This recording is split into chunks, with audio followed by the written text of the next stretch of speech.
For today's video mga idol, luto tayo ng inubada na manok na native. Sa taot nga pala sa nag-request.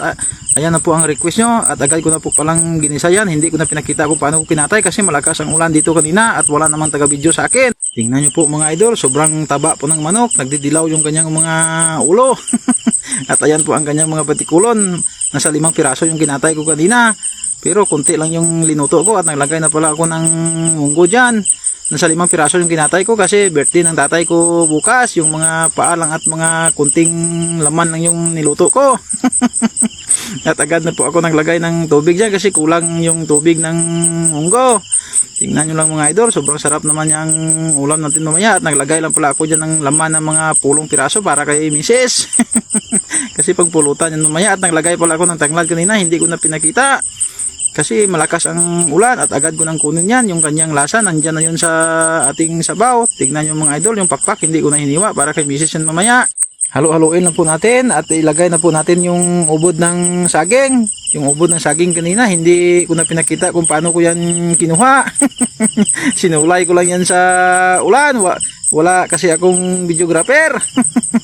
At ayan na nga po mga idol, takpan muna natin. At pagkalipas ng 5 minutes or 10 minutes, at agad naman nating buksan. Tignan nyo mga idol, luto na po yan. Hindi nga pala ako naglagay ng siling haba dyan kasi wala kaming siling haba dito. At ayan na po mga idol, nabutan tayo ng gabi ng pagluto. Ano pang hinihintay natin para gaak na? Kain tayo mga idol. Manok na native at munggong inubada. Shout out sa nag-request.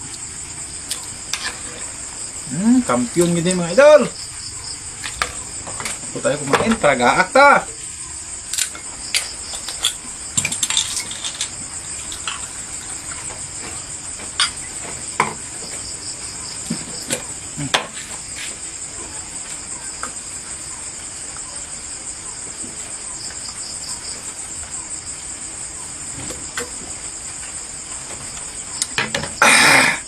Kampiyon!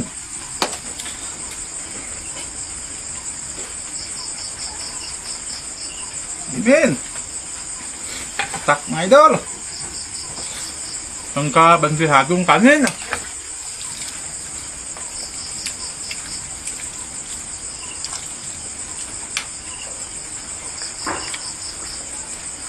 Batikulon! Ito.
Pauran kapag ang noon, balik dito.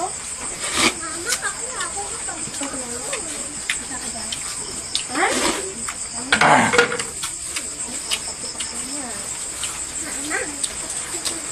Hindi pa bakit?